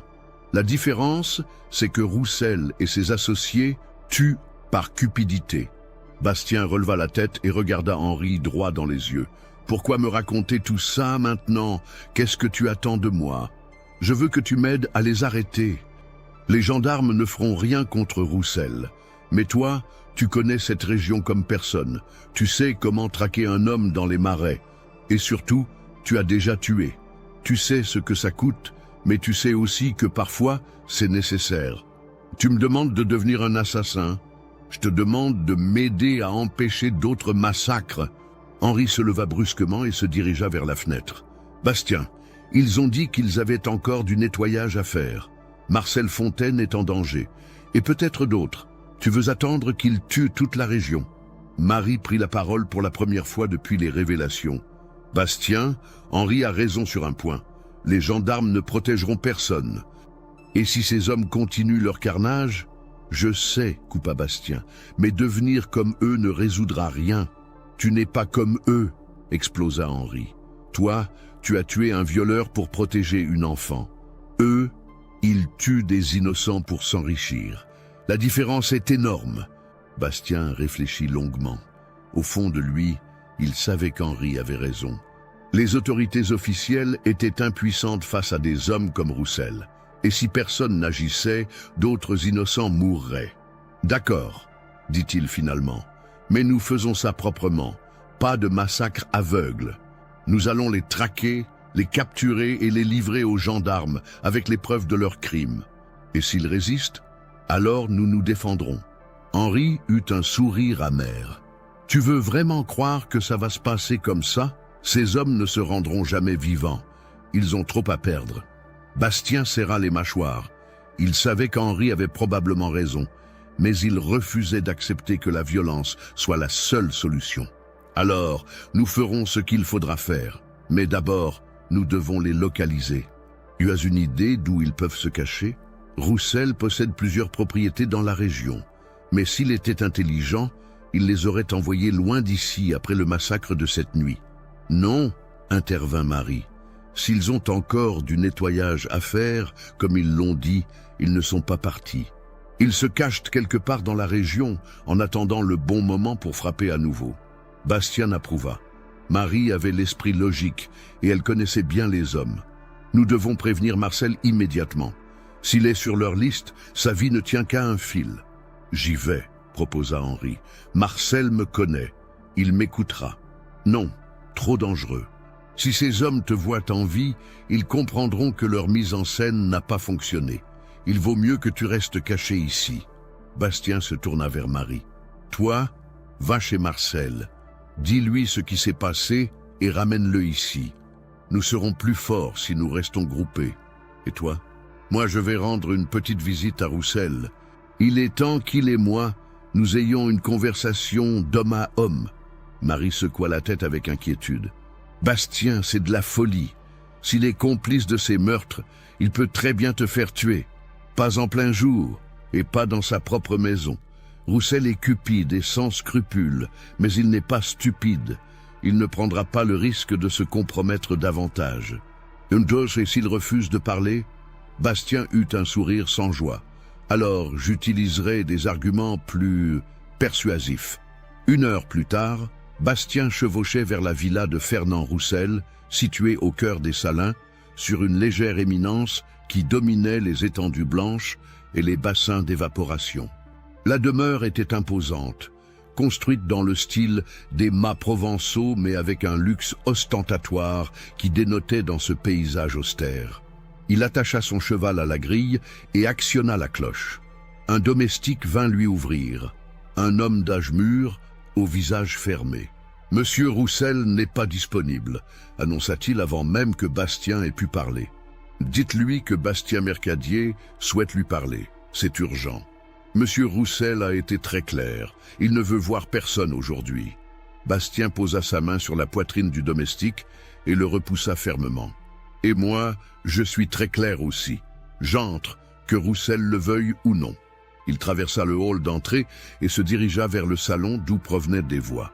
Il poussa la porte sans frapper et découvrit Roussel en grande conversation avec un homme qu'il ne connaissait pas, un quinquagénaire élégamment vêtu aux manières raffinées. « Bastien !» s'exclama Roussel en se levant brusquement. « Qu'est-ce que tu fais ici? Je t'avais dit... » « Tu ne m'avais rien dit du tout, » coupa Bastien. « Nous devons parler, en privé. » L'inconnu regarda alternativement Bastien et Roussel, puis se leva avec distinction. « Je vous laisse, mon cher Fernand. Nous reprendrons notre conversation plus tard. » Il sortit après avoir salué courtoisement Bastien, qui remarqua ses manières aristocratiques et son accent parisien sophistiqué. « Qui était-ce » demanda Bastien quand ils furent seuls. Le comte de Montclair, un investisseur qui s'intéresse à mes affaires. Mais ce ne sont pas tes oignons. Qu'est-ce que tu veux? Bastien s'avança vers Roussel qui recula instinctivement. Je veux savoir où sont tes 3 associés parisiens, ceux qui étaient avec toi hier soir à l'auberge. Je te l'ai déjà dit, ils sont repartis à Paris ce matin. Menteur. Bastien saisit Roussel par le col et le plaqua contre le mur. Tes associés ont assassiné Henri Marchand et sa famille cette nuit. Sa femme et ses 2 enfants, Roussel, des innocents. Le visage de Roussel devint livide. Tu divagues. Henri va très bien. Je l'ai vu ce matin. Henri est vivant, mais sa famille est morte. Et il m'a tout raconté. Comment tes hommes ont tué Antoine et Jules? Comment ils sont revenus cette nuit pour éliminer le témoin gênant? Roussel tenta de se dégager, mais Bastien resserra sa prise. Je ne sais pas de quoi tu parles. Mes associés sont... Tes associés sont des tueurs professionnels, et toi tu es complice de meurtre. Lâche-moi, gémit Roussel. Tu n'as aucune preuve. J'ai le témoignage d'Henri, et bientôt j'aurai bien plus que ça. Bastien relâcha Roussel, qui s'effondra dans un fauteuil en se massant le cou. Roussel, je vais te poser une question, et tu vas me répondre franchement. Combien de personnes sont sur leur liste? Quelle liste? La liste des témoins à éliminer. Roussel resta silencieux, mais son regard fuyant trahissait sa peur. Marcel Fontaine? Pressa Bastien. Il est sur la liste, n'est-ce pas? Et qui d'autre? Moi? Marie? Je ne peux pas. Ils me tueraient. Ils te tueront de toute façon. Tu en sais trop. Tu crois vraiment qu'ils vont te laisser en vie après tous ces meurtres? Cette remarque sembla toucher Roussel en plein cœur. Il réalisa soudain qu'il était devenu un témoin gênant au même titre que les autres. « Mon Dieu !» murmura-t-il. « Qu'est-ce que j'ai fait ?»« Tu as fait affaire avec le diable, » répondit Bastien. « Mais tu peux encore te racheter. Dis-moi où il se cache, et je ferai en sorte que les gendarmes les arrêtent avant qu'ils ne tuent d'autres innocents. » Roussel hésita longuement, puis « Ils ne se cachent pas. Ils sont à l'hôtel des voyageurs à Sainte-Marie, sous de faux noms. Morin se fait appeler Dubois, Castel s'appelle Martin, et Bertrand utilise le nom de Leroy. » Bastien fronça les sourcils. Cette information ne collait pas avec la version d'Henri. « Tu es sûr qu'ils n'ont pas quitté la région? »« Certains. Ils doivent terminer leur travail avant de partir. »« Quel travail exactement ?» Roussel baissa la tête, accablé. « Éliminer tous les témoins de la soirée de ton auberge. Et aussi... » « Aussi quoi ? Aussi s'occuper de toi et de ta gouvernante. Vous en savez trop. » Bastien sentit ses cheveux se dresser sur sa tête. Marie était en danger de mort et elle l'ignorait totalement. « Quand ? » ?»« Ce soir. Il compte s'introduire dans ton auberge pendant la nuit et... » Roussel ne termina pas sa phrase, mais Bastien comprit. « Salaud !» explosa-t-il en giflant violemment Roussel. « Tu savais qu'ils allaient nous tuer et tu n'as rien dit. »« J'ai peur, » gémit Roussel. « Tu ne comprends pas, ces hommes sont des monstres. Ils ont tué les enfants d'Henri comme on égorge des agneaux. Et pourquoi ils font ça? Pour quelques hectares de marais salants? Tu ne comprends pas. » Roussel se leva et se dirigea vers son bureau. Il en sortit un dossier qu'il tendit à Bastien. « Regarde ce que représentent ces terres. » Bastien ouvrit le dossier et découvrit des cartes détaillées de la région, des rapports géologiques, des estimations financières. Les chiffres étaient astronomiques. « 50 millions de francs, » murmura-t-il en lisant les documents. « C'est ce que valent les concessions de sel si on les exploite industriellement. Avec les nouvelles techniques d'extraction et la liaison ferroviaire, la Camargue peut devenir l'une des plus importantes régions productrices de sel d'Europe. » Bastien comprenait maintenant l'ampleur des enjeux. 50 millions de francs. Une fortune qui justifiait tous les crimes aux yeux d'hommes sans scrupules. Et tes associés parisiens? Des investisseurs liés à la Compagnie universelle du canal de Suez. Ils ont besoin de capitaux énormes pour leurs projets, et le sel de Camargue représente une manne inespérée. Alors, ils éliminent tous ceux qui peuvent s'opposer à leur plan. Antoine Girard possédait les droits de pâturage sur les meilleures zones d'exploitation. Jules était son héritier potentiel. Marcel Fontaine a des concessions héritées de son père. Tous ceux qui ont assisté à l'altercation de ton auberge sont des témoins gênants. Bastien referma le dossier, écœuré. Et toi, quel est ton rôle dans cette histoire? J'étais censé racheter légalement toutes les concessions en utilisant mes relations locales, mais certains propriétaires refusaient de vendre. Alors mes associés ont décidé d'utiliser des méthodes plus radicales. Tu es complice de tous ces meurtres. Je ne savais pas qu'ils iraient si loin. Je pensais qu'ils se contenteraient de quelques pressions, peut-être d'un ou deux accidents. Mais massacrer des familles entières... Roussel s'effondra dans son fauteuil, les mains dans les cheveux. Je suis devenu un monstre, Bastien. J'ai vendu mon âme au diable pour de l'argent. Il est encore temps de te racheter. Aide-moi à les arrêter. Comment? Ils sont 3, armés et entraînés au meurtre. Nous ne sommes que 2 hommes ordinaires. Nous ne sommes pas seuls. Henri Marchand est avec nous. Et Marcel, si Marie a réussi à le convaincre. Et puis, nous connaissons le terrain mieux qu'eux. Roussel releva la tête, un espoir timide dans les yeux. Tu crois vraiment que nous pouvons les vaincre? Je crois surtout que nous n'avons pas le choix. C'est eux ou nous, et beaucoup d'autres innocents, si nous échouons. Bastien se dirigea vers la porte puis se retourna. Roussel, une dernière chose. Le comte de Montclair, qui était là tout à l'heure, il fait partie du complot? Non, répondit Roussel après une hésitation. Lui, c'est autre chose. Il s'intéresse à mes salins, mais pour d'autres raisons. Plus personnelles. Quel genre de raisons personnelles? C'est compliqué. Une vieille histoire de famille. Ça n'a rien à voir avec les meurtres. Bastien haussa les épaules.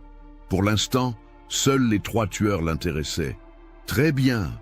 Rendez-vous ce soir à mon auberge, 1 heure avant la tombée de la nuit. Et Roussel?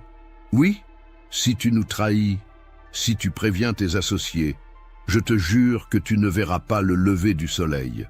Bastien quitta la villa et remonta à cheval. Il avait obtenu les informations qu'il cherchait, mais la situation était encore plus grave qu'il ne l'imaginait. 3 tueurs professionnels contre quelques hommes ordinaires. Les chances de survie étaient minces. En chevauchant vers son auberge, il repensa aux révélations de la matinée. Sa conversation avec Henri avait fait remonter à la surface des souvenirs qu'il avait enfouis depuis 15 ans. Le visage d'Alexandre Bringer, cette nuit fatale près de l'étang des Impériaux, sa nièce Marguerite en pleurs. Il avait tué une fois pour protéger un innocent. Serait-il capable de recommencer? Et surtout, avait-il le droit de demander à d'autres de tuer avec lui? Car il ne se faisait aucune illusion. La confrontation avec les 3 Parisiens ne se terminerait pas par des arrestations en douceur. Ce serait un combat à mort, sans pitié ni quartier. En arrivant à l'auberge, il trouva Marie, Marcel et Henri en grande discussion dans la cuisine. L'atmosphère était tendue, chargée d'électricité. « Alors ?» demanda Marie dès qu'il entra. Roussel a parlé. Ils sont 3, ils logent à l'hôtel des voyageurs sous de faux noms et ils comptent nous attaquer cette nuit. Marcel serra les poings. Parfait, nous savons où les trouver. Allons-y immédiatement. Non, dit Bastien fermement. Ils sont armés et entraînés. Les attaquer dans un hôtel en plein jour, ce serait du suicide. Alors quoi? Nous attendons qu'ils viennent nous égorger dans nos lits. Nous leur tendons un piège, ici, sur notre terrain. Bastien déploya une carte de la région sur la table de la cuisine. L'auberge est entourée de marais et d'étangs. Il n'y a que 2 chemins d'accès, la route principale et le sentier qui vient des Salins. Nous pouvons contrôler ces 2 voies. Et après? Demanda Henri. Nous les laissons entrer, puis nous les prenons en tenaille. Marie et Henri resteront cachés à l'étage avec des fusils. Marcel et moi, nous nous posterons dehors, de chaque côté de l'auberge. Quand ils seront à l'intérieur, nous refermerons le piège. « Et si ça tourne mal ?» demanda Marie. Bastien la regarda gravement. « Si ça tourne mal, nous mourrons. Mais au moins, nous mourrons en nous défendant, et non comme des moutons à l'abattoir. » Un silence pesant s'abattit sur l'assemblée. Chacun mesurait l'énormité de ce qui les attendait. « Il y a une autre solution, » dit soudain Henri. « Laquelle? Nous enfuir, quitter la région cette nuit même, aller en Espagne ou en Italie, et laisser ces monstres continuer leur carnage? Explosa Marcel. Jamais. Marcel a raison, appuya Bastien. Si nous fuyons, ils trouveront d'autres victimes, d'autres familles comme celle d'Henri. Alors c'est décidé, conclut Marie. Nous nous battons. L'après-midi s'écoula dans les préparatifs. Bastien et Marcel vérifiaient les armes et les munitions, choisissaient les positions de tir, planifiaient chaque détail de leur embuscade. Marie et Henri préparaient l'étage, barricadant les fenêtres et aménageant des postes d'observation. Vers 6 heures, Roussel arriva comme convenu. Il était pâle, nerveux, mais semblait déterminé à aller jusqu'au bout. « Ils sont partis de l'hôtel il y a 1 heure », annonça-t-il. « Ils ont dit au propriétaire qu'ils rentraient à Paris ce soir. Mais j'ai vu qu'ils prenaient la direction des Marais. Combien de temps avant qu'ils arrivent? 1 heure, peut-être 2? Ils vont sûrement attendre la nuit noire ?» Bastien distribua les dernières consignes. Chacun connaissait son rôle, sa position, ses objectifs. Il ne restait plus qu'à attendre. Le soleil se couchait sur la Camargue, embrasant le ciel d'or et de pourpre. Les flamants roses rentraient vers leur dortoir et le silence s'installait progressivement sur les étangs. C'était l'heure où la nature se préparait à la nuit, où les prédateurs sortèrent de leur cachette. Cette nuit, les prédateurs auraient des visages humains. Et pour la première fois depuis 15 ans, Bastien Mercadier allait peut-être devoir retuer pour protéger ceux qu'il aimait. La guerre venait de commencer. Et dans cette guerre, il n'y aurait ni vainqueur ni vaincu, seulement des survivants et des morts. La nuit était tombée sur la Camargue comme un linceul noir, étouffant tous les bruits habituels de cette terre sauvage. Seul le clapotis de l'eau contre les berges et le cri lointain d'un héron venaient troubler le silence oppressant qui pesait sur l'auberge de la Croix camarguaise. Bastien était tapi dans les roseaux, à une 50aine de mètres de son établissement, son fusil de chasse serré entre ses mains moites. De sa position, il pouvait surveiller la route principale et donner l'alerte en cas d'approche suspecte. Marcel Fontaine était posté de l'autre côté, près du sentier des Salins, armé d'un vieux mousquet qui avait appartenu à son père.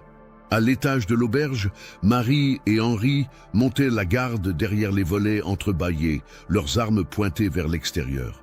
Roussel se tenait dans la cuisine, apparemment calme, mais Bastien ne lui faisait qu'à moitié confiance. L'homme était lâche et imprévisible. Les heures s'écoulaient avec une lenteur insupportable. 10 heures, 11 heures, toujours rien. Bastien commençait à se demander si les tueurs n'avaient pas finalement décidé de quitter la région quand un bruit presque imperceptible lui fit dresser l'oreille. Un cheval. Au loin, sur la route. Mais pas le martèlement régulier d'un cavalier pressé. Non, quelque chose de plus furtif, de plus calculé, quelqu'un qui avançait en prenant soin de faire le moins de bruit possible. Bastien imita le cri de la chouette, signal convenu pour prévenir ses complices. La réponse de Marcel lui parvint aussitôt, confirmant qu'il avait entendu lui aussi. 2 ombres apparurent dans la pénombre, se déplaçant avec la souplesse de prédateurs expérimentés. Bastien reconnut les silhouettes de 2 des Parisiens, l'homme aux cheveux gris, Morin, et le plus jeune, Bertrand. Ils avaient laissé leurs chevaux en retrait et approchaient à pied. Mais où était le 3e? Castel? La réponse vint quelques minutes plus tard sous la forme d'une ombre qui se glissait le long du sentier des Salins. L'homme avait contourné l'auberge pour attaquer par l'arrière, espérant prendre les défenseurs à revers. Bastien sourit grimement. Le piège fonctionnait parfaitement. Les 3 tueurs se dirigeaient droit vers l'auberge, convaincus d'avoir l'effet de surprise. Ils ignoraient qu'ils étaient observés et que leur mouvement était prévu. Morin et Bertrand atteignirent la cour de l'auberge. Bastien les vit sortir leurs couteaux, ces armes silencieuses qu'ils maniaient avec tant d'habileté. Ils se dirigèrent vers la porte principale, tandis que Castel approchait de la porte de la cuisine. C'était le moment critique. Dans quelques secondes, les tueurs allaient pénétrer dans l'auberge et découvrir que leur proie les attendait. Il fallait agir maintenant. Bastien visa soigneusement Morin et pressa la détente. La détonation déchira le silence nocturne, et l'homme aux cheveux gris s'effondra en poussant un cri de douleur.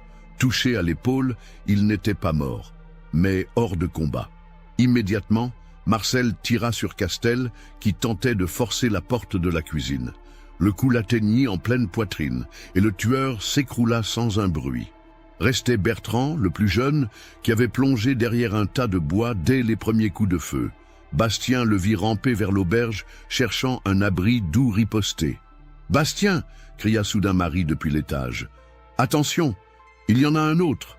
En effet, une quatrième silhouette venait d'apparaître près des écuries. Comment avait-il pu se tromper sur le nombre d'assaillants? À moins que... « Roussel !» hurla Bastien. « Tu nous as trahis !» Mais aucune réponse ne vint de la cuisine. L'aubergiste comprit immédiatement. Roussel avait fui par la porte arrière pour rejoindre ses complices, ou pire, il était peut-être de mèche avec eux depuis le début. La situation venait de basculer dramatiquement. Au lieu de 3 contre 5, il se retrouvait 3 contre 4, et l'un des assaillants était maintenant à l'intérieur de l'auberge. Un coup de feu éclata à l'étage, suivi d'un cri de Marie. Henri riposta immédiatement, mais Bastien entendit le bruit d'une lutte au premier étage. « Marie !» cria-t-il en sortant de sa cachette. « Reste où tu es !» répondit la voix d'Henri. « On s'en occupe. » Mais Bastien ne pouvait pas rester immobile pendant que Marie était en danger. Il courut vers l'auberge, esquivant les coups de feu de Bertrand, qui s'était trouvé un poste de tir derrière la margelle du puits. En arrivant près de la porte principale, il découvrit Morin qui tentait de se relever malgré sa blessure. L'homme aux cheveux gris avait perdu beaucoup de sang, mais il tenait encore son couteau et ses yeux brillaient d'une haine féroce. « Mercadier !» siffla-t-il. « Tu crois que tu vas t'en sortir comme ça? C'est fini, Morin. Tes complices sont morts ou blessés. Rends-toi. » Morin éclata d'un rire sinistre. « Tu ne comprends rien, pauvre imbécile. Nous ne sommes que le début. D'autres viendront après nous. La compagnie universelle ne renonce jamais. » Il se jeta sur Bastien malgré sa blessure, le couteau levé. L'aubergiste esquiva et frappa Morin au visage avec la crosse de son fusil. L'homme s'effondra définitivement. Au même moment, Marcel apparut en courant. « Castel est mort », annonça-t-il. « Mais il y a du mouvement à l'étage.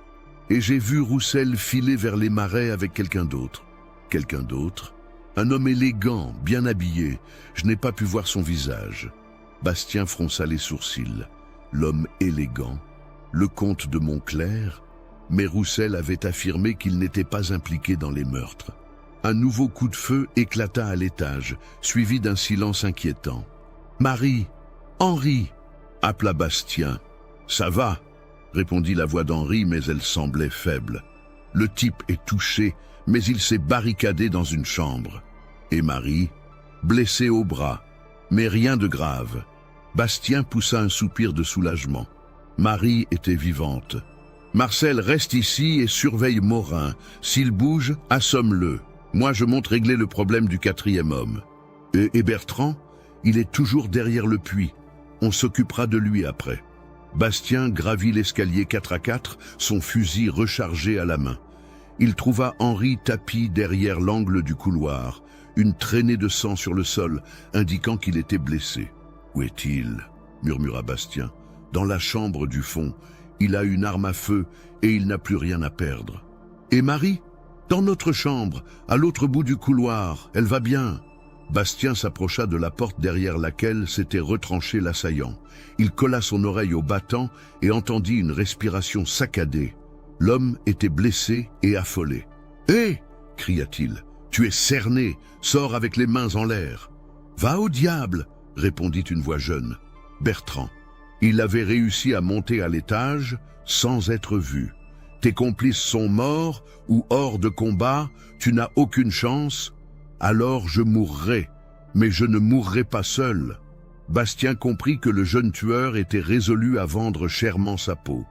Il fallait trouver un moyen de l'amadouer ou de le neutraliser sans risquer de nouvelles victimes. « Écoute-moi, » reprit-il. « Je ne sais pas ce qu'on t'a promis, mais ça ne vaut pas la peine de mourir. Tu es jeune, tu as toute la vie devant toi. »« Ma vie ?»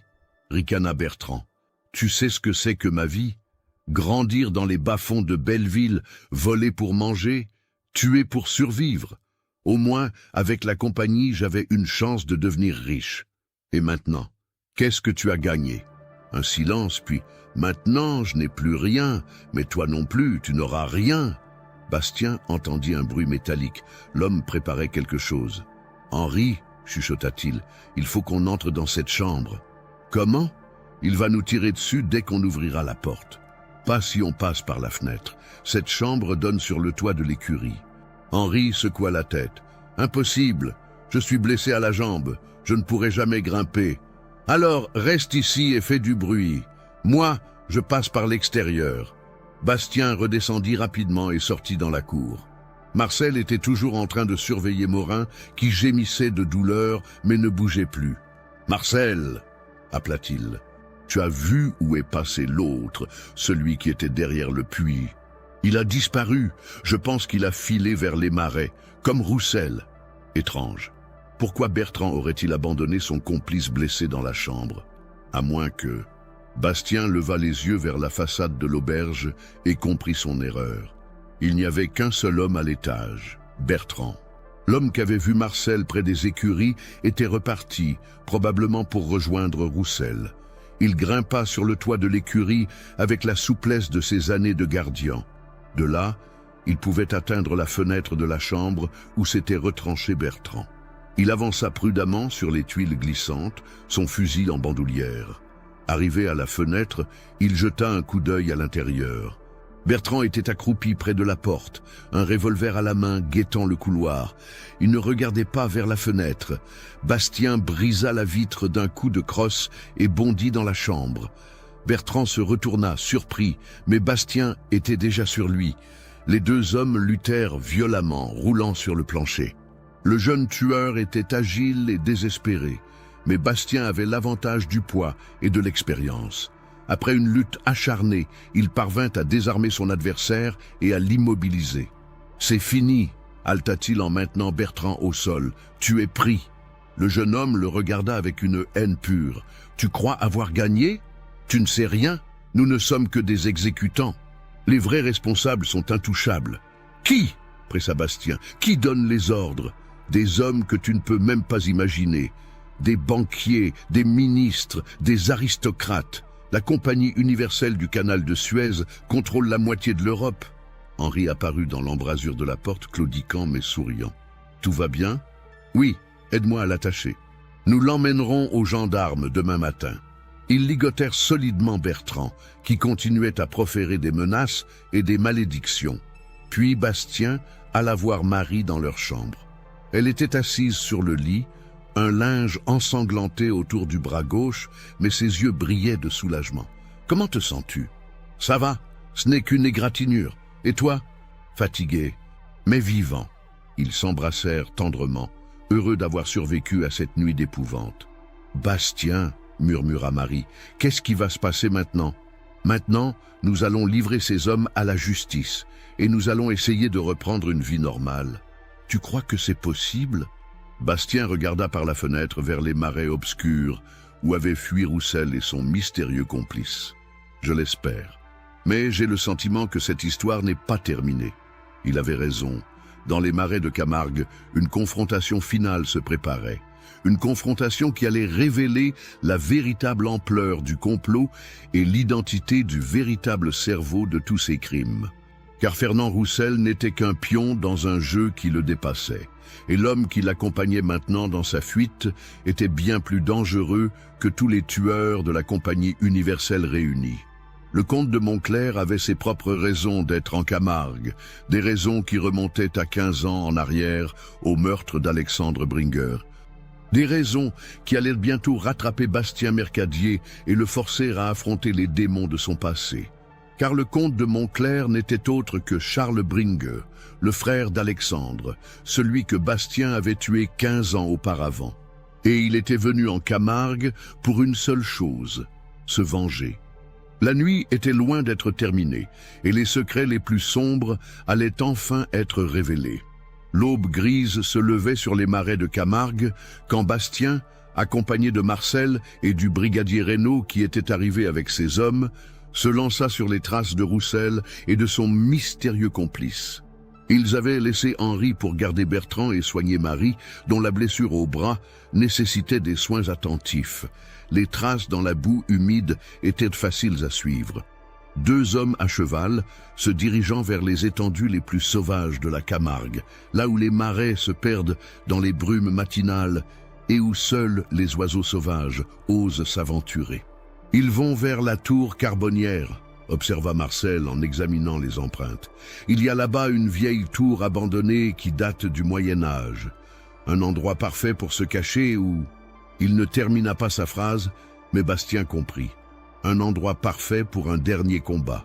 Ils chevauchèrent en silence à travers les Sansuires, ces étendues de terre salée où ne poussent que quelques plantes résistantes. Le paysage était d'une beauté sauvage et mélancolique, avec ses étangs aux eaux roses, peuplés de flamands, ses chevaux blancs, galopant en liberté, et ses taureaux noirs paissant tranquillement. Mais ce matin-là, cette beauté semblait entachée par la violence des événements de la nuit. Le sang avait coulé sur cette terre ancestrale, et l'écho des coups de feu résonnait encore dans l'esprit de Bastien. « Brigadier, dit-il soudain, il faut que vous sachiez quelque chose. Cette affaire est beaucoup plus importante qu'un simple conflit local pour des terres de pâturage. » « Comment ça ? Les hommes que nous avons capturés cette nuit ne sont que des exécutants. Ils travaillent pour des gens très puissants à Paris, des banquiers liés au canal de Suez. Il y a des millions en jeu. » Le brigadier Reynaud siffla entre ses dents. « Des millions ? Vous êtes sûr ? » ?»« Certains, j'ai vu les documents chez Roussel. 50 millions de francs, c'est ce que peuvent rapporter les concessions de sel si on les exploite industriellement. Bon sang, ça explique pourquoi ils étaient prêts à tuer autant de monde. Et ça explique aussi pourquoi cette histoire n'est pas terminée, ajouta Marcel sombrement. Des gens capables de dépenser une fortune pour tuer ne vont pas abandonner parce que 3 de leurs hommes ont échoué. Ils approchèrent de la tour Carbonnière, cette ancienne fortification qui gardait autrefois l'entrée des salines de Pécaïs. La tour se dressait comme un doigt de pierre pointé vers le ciel, solitaire et majestueuse dans l'immensité des marais. « Attention !» murmura le brigadier en stoppant son cheval. « Je vois de la fumée, il y a quelqu'un là-haut. » En effet, une mince colonne de fumée s'élevait des ruines au sommet de la tour. Quelqu'un avait allumé un feu, peut-être pour se réchauffer, peut-être comme signal. « Nous allons les encercler, » décida Reynaud. « Marcel, vous prenez 2 hommes et vous contournez par l'ouest. Mercadier et moi, nous approchons par l'est. Personne ne tire sans mon ordre. » Ils mirent pied à terre et s'approchèrent de la tour en rampant à travers les roseaux. Bastien sentait son cœur battre la chamade. Bientôt, il allait connaître l'identité de l'homme mystérieux qui accompagnait Roussel. Et quelque chose lui disait que cette révélation ne lui plairait pas. Arrivés au pied de la tour, ils entendirent des voix qui venaient du sommet. 2 hommes qui discutaient, leurs paroles portées par le vent matinal. « Ne pouvez plus reculer, Fernand. Après ce qui s'est passé cette nuit, vous êtes grillé. La seule solution, c'est de disparaître. Mais mes affaires, ma fortune, je ne peux pas tout abandonner. » « Votre fortune ?» La seconde voix éclata d'un rire méprisant. « Vous n'avez jamais eu de fortune, pauvre imbécile. Vous n'étiez qu'un prête-nom, un homme de paille. Maintenant que vous avez échoué, vous ne valez plus rien. » Bastien fronça les sourcils. Cette seconde voix lui disait quelque chose, mais il n'arrivait pas à l'identifier. « Montez !» ordonna le brigadier à voix basse. Mais prudemment. Ils escaladèrent l'escalier en colimaçon qui menait au sommet de la tour, leurs armes prêtes. Les marches de pierre étaient usées par les siècles et glissantes d'humidité. Arrivés au dernier palier, ils entendirent distinctement la conversation qui se poursuivait. « Charles, je vous en prie, nous sommes associés depuis des années, vous ne pouvez pas m'abandonner maintenant. »« Charles !» murmura le brigadier. « Qui est ce Charles ?» Mais Bastien avait déjà compris. Charles Bringer, le frère d'Alexandre, celui qu'il avait tué 15 ans auparavant. Le comte de Montclair n'était autre que Charles Bringer, venu en Camargue pour se venger. Il fit signe au brigadier d'attendre et se redressa lentement pour jeter un coup d'œil par-dessus le dernier mur. Ce qu'il vit le figea sur place. Roussel était agenouillé au centre de la plateforme circulaire qui couronnait la tour, les mains liées dans le dos.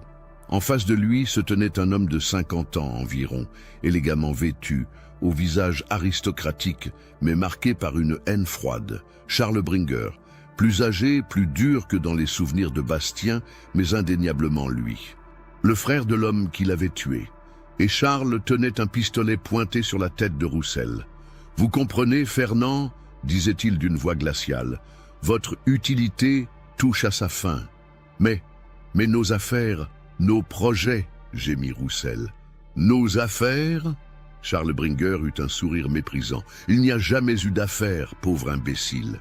Juste une mascarade pour attirer Mercadier dans mes filets. Quoi? Mais les millions, les investissements, de la fumée. Vous n'avez été qu'un appât, Fernand. Un appât très efficace, je dois l'admettre. » Roussel comprenait enfin l'ampleur de la manipulation dont il avait été victime. « Vous m'avez utilisé depuis le premier jour. Votre cupidité et votre lâcheté en faisaient l'instrument parfait. Maintenant, vous allez mourir et Mercadier sera accusé de votre meurtre. Ma vengeance sera complète. » Bastien sentit ses jambes faiblir. Ainsi, toute cette histoire de concession de sel, de tueurs parisiens, de millions en jeu, tout cela n'était qu'une mise en scène élaborée pour l'attirer dans un piège. « Vous avez organisé tout ça pour me compromettre ?» murmura-t-il sans s'en rendre compte. Charles Bringuer se retourna vivement, le pistolet toujours à la main. « Tiens, Bastien Mercadier en personne, ou devrais-je dire, le meurtrier de mon frère. » Le brigadier Reynaud et ses hommes émergèrent à leur tour sur la plateforme, armes au poing. « Personne ne bouge !»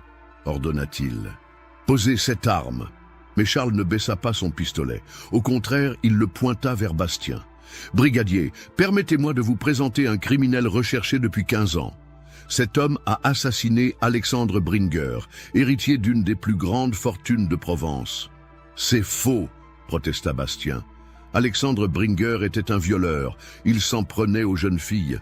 J'ai voulu l'arrêter et il y a eu une bagarre, sa mort était accidentelle. Mensonge, cracha Charles. Mon frère était un homme honorable, vous l'avez tué pour le voler. Le voler? Bastien éclata d'un rire amer. Votre honorable frère avait violé ma nièce, une gamine de 15 ans, et il s'en vantait. Encore des mensonges. Non, la vérité. Une vérité que vous refusez d'accepter parce qu'elle ternirait l'image que vous avez de votre frère. Le brigadier Reynaud regardait alternativement les deux hommes, ne sachant plus qui croire. « Messieurs, calmez-vous. Nous allons éclaircir cette affaire, mais posez d'abord vos armes. »« Jamais !» hurla Charles. « Cet homme a détruit ma famille. À cause de lui, nos propriétés ont été vendues pour payer les dettes d'Alexandre. À cause de lui, j'ai tout perdu, ma fortune, mon rang, ma fiancée. J'ai dû m'exiler à l'étranger, vivre de petits expédients. Et alors vous avez monté cette mascarade ? Demanda Bastien. Tous ces morts, toutes ces familles détruites pour assouvir votre vengeance. Charles eut un sourire diabolique. Brillant, n'est-ce pas ? J'ai rencontré Roussel il y a 2 ans à Paris. Il cherchait des investisseurs pour ses projets d'extension des Salins. J'ai compris immédiatement le parti que je pouvais tirer de ses ambitions. Vous l'avez manipulé comme un pantin. Je lui ai fait miroiter des millions de profits. J'ai fait appel à de vrais tueurs de la compagnie universelle pour éliminer ses concurrents. Et j'ai orchestré la soirée de votre auberge pour que vous soyez tous présents ensemble. Roussel, toujours agenouillé, gémissait de terreur en comprenant qu'il avait été dupé depuis le début. « Mais pourquoi tuer tant d'innocents ?» demanda le brigadier Reynaud, horrifié par ces révélations. « Parce qu'il fallait que Mercadier soit accusé de tous ces crimes. Plus il y aurait de morts, plus sa culpabilité paraîtrait évidente. »« Vous êtes fou !» explosa Marcel, qui venait d'arriver avec ses hommes. « Complètement fou. »« Fou ?» Charles éclata de rire. « Non, juste patient. Et maintenant, le moment est venu de conclure. » Il braqua son arme vers Bastien. « Adieu, assassin, tu vas enfin payer pour le meurtre de mon frère. » Mais au moment où il allait presser la détente, Roussel, dans un sursaut de courage désespéré, se jeta sur ses jambes. « Le coup partit mais rata sa cible. Bastien bondit sur Charles et les deux hommes roulèrent sur le sol de pierre. Le pistolet leur échappa et glissa vers le bord de la plateforme. « Arrêtez !» cria le brigadier, mais il ne pouvait pas tirer sans risquer de toucher Bastien. Les deux hommes luttaient avec l'énergie du désespoir. Charles était plus âgé, mais animé d'une haine qui décuplait ses forces. Bastien était plus robuste, mais handicapé par 15 années de remords qui l'avaient rongé. « Ah, tu as détruit ma vie !» hurlait Charles en tentant d'étrangler Bastien. « Ma vie, ma famille, tout !»« Votre frère était un monstre !» répliquait Bastien en tentant de se dégager. « Il méritait de mourir. » « Mensonge, mensonge !» Soudain, Charles réussit à saisir un morceau de pierre détaché du mur. Il le leva au-dessus de la tête de Bastien. « Maintenant, tu vas mourir comme mon frère est mort !» Mais Marcel, qui s'était approché discrètement, l'assomma d'un coup de crosse de fusil. Charles s'effondra, inconscient. Bastien se releva péniblement, le visage ensanglanté mais vivant. « C'est fini !» dit-il simplement. « Oui !» répondit le brigadier Reynaud en passant les menottes à Charles Bringuer. « Cette fois, c'est vraiment fini. » Mais en regardant le soleil qui se levait sur la Camargue, Bastien savait que les cicatrices de cette nuit mettraient longtemps à se refermer. Trop de sang avait coulé, trop de vies avaient été brisées. Dans les semaines qui suivirent, la vérité éclata au grand jour. Charles Bringuer fut jugé et condamné aux travaux forcés à vie pour les multiples meurtres qu'il avait orchestrés. Roussel, reconnu coupable de complicité, fut condamné à 20 ans de prison. Bertrand et Morin, les deux tueurs survivants, révélèrent sous la torture les noms de leurs commanditaires parisiens. Plusieurs arrestations eurent lieu dans la capitale, mettant au jour un réseau de corruption qui allait jusqu'aux plus hautes sphères de l'État. Quant à Bastien, il fut officiellement blanchi de tous les crimes dont on l'accusait. L'enquête sur la mort d'Alexandre Bringuer fut rouverte, et les témoignages de plusieurs victimes du défunt confirmèrent la version de Bastien. Le meurtre fut requalifié en légitime défense, mais la paix revenue avait un goût amer. Henri Marchand, devenu fou de douleur après le massacre de sa famille, fut interné dans un asile. Marcel Fontaine, brisé par la mort de son fils Jules, vendit sa manade et quitta la Camargue pour toujours. L'auberge de la Croix camarguaise retrouva progressivement sa clientèle, mais l'ambiance n'était plus la même. Les rires étaient moins francs, les conversations plus prudentes. Chacun gardait en mémoire cette nuit terrible où 12 personnes avaient trouvé la mort dans les marais. Car au final, le comte de Montclair avait tenu sa promesse macabre. 12 morts en une seule nuit. Antoine Girard, Jules Fontaine, Madeleine Marchand et ses 2 enfants.